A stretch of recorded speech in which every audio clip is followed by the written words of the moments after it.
और राधिका के सिर पर जुए के ढेर चलने लग जाते हैं। आ माँ, जुए ही जुए, मेरा सिर।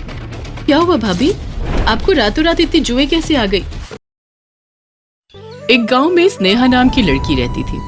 बचपन से ही स्नेहा खेल कूद और पढ़ाई में माहिर थी, पर उसकी एक कमी थी, उसे पानी पसंद नहीं था, इसलिए वो ना नहाने की कोई ना कोई वजह ढूंढ ही लेती थी। अरे स्नेहा, जून की इतनी गर्मी में भी तुझे चैन नहीं है क्या? अब तो नहा ले।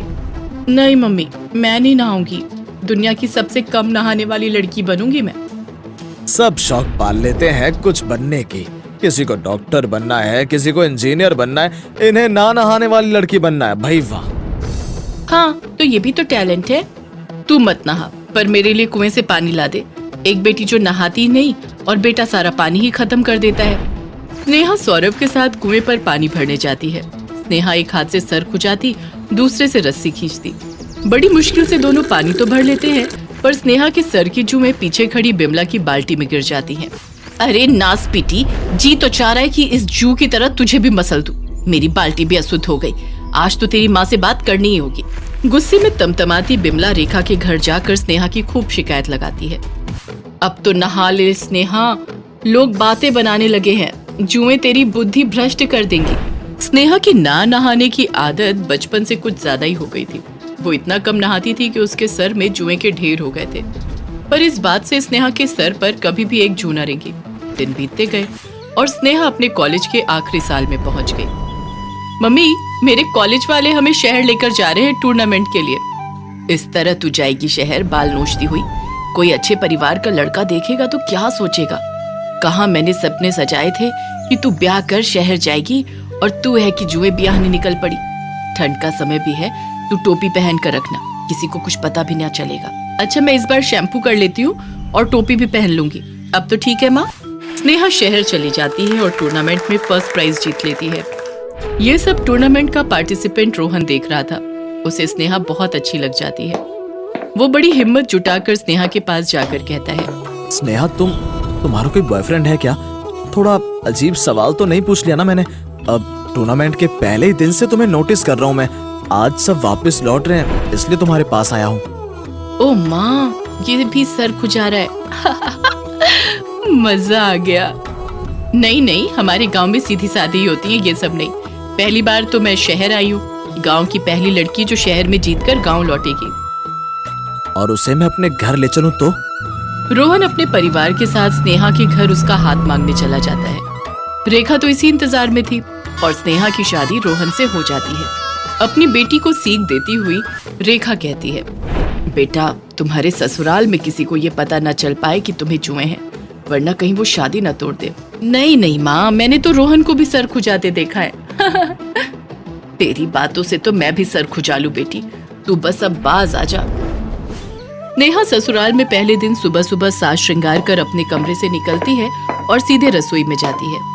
सर पर प्लास्टिक की थैली बांध लेती हूँ, वरना जुएं गिरने लगेंगी।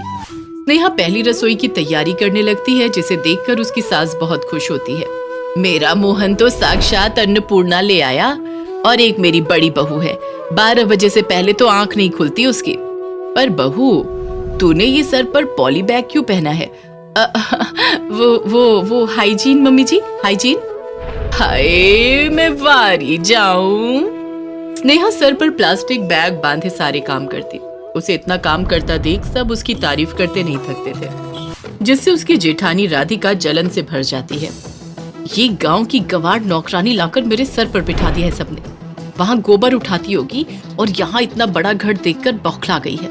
शरीफ बन रही है, इसका असली रंग तो मैं निकलवा कर रहूंगी। नेहा दिन भर सर पर प्लास्टिक पहने रहती और रात को प्लास्टिक हटाकर रात भर आराम से सर खुजाती और जमीन पर सो जाती। उफ, परेशान कर दिया है इन जुओं ने। अगली सुबह, देवरानी जी, ये हाइजीन कब तक रखेंगी? किचन से बाहर आ गई हैं, अब उतार दीजिए।